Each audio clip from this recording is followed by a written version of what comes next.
Kailangan ko makausap ang ate mo. Para saan pa, Kuya Benji? Kulang pa ba yung ginawa mo kay ate? Pasalamat ka. Mas matanda ka sa akin. Hindi ako mapatis mas matanda. Oy, Toy. Hindi ito ang tamang panahon para igiit mo ang gusto mo. Sariwa pang sugat. Kahit na anong dampi ang gawin mo, lalo lang lalala. Hayaan mo muna. At saka, maghintay ka ng tamang panahon. Lalo nung lalayo ang agwat nyo at hindi kayo magkakaintindihan. Mang Elvis, baka po kasi mawalan ako ng pagkakataon pag pinalagpas ko yung ngayon eh. Parang awa niyo na naman po, please.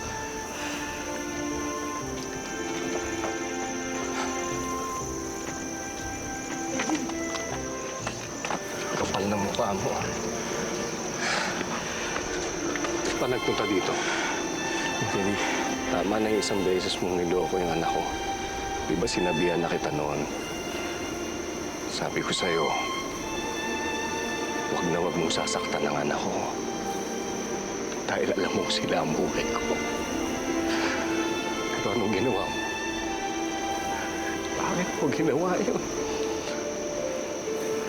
Siguro dahil hindi ka pa isang magulang.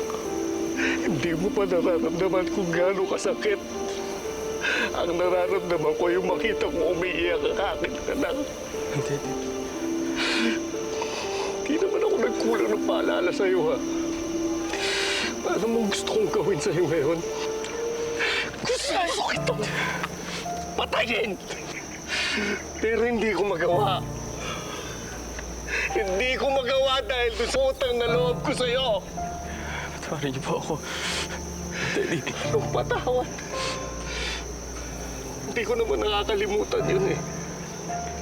Hindi ko nakakalimutan na may utang na loob ako sa'yo dahil doon sa ginawa mo sa anak ko, si Tala. Huwag kang mag-alala. Babayaran ko yung lahat sa'yo. Kahit pa hanggang sa kamatayan. Pero huwag ka na uli magpapakita pa dito sa akin at sa pamilya ko.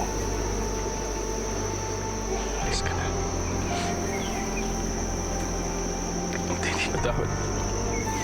Alis ka na. Patawad.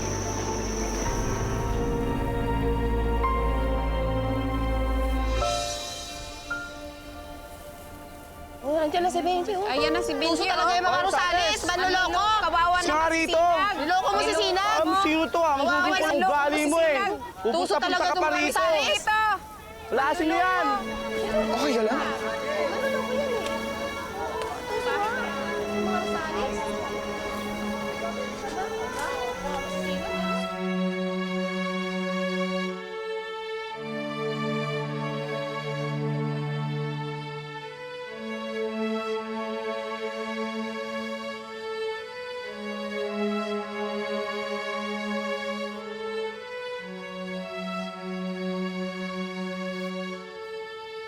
Kung ikaw nga yung batang yun, tapos destiny yung nagdala sa akin dito, para magkita tayo ulit, pwede tayo na.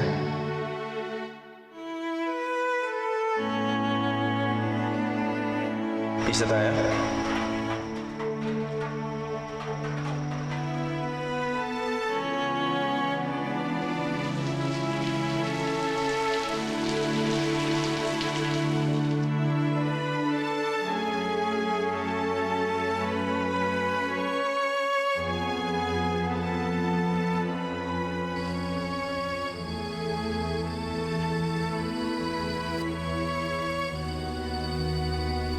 Hindi lahat ng magagandang pangarap matutupad. Pero ngayong gabi, ito pa rin ka.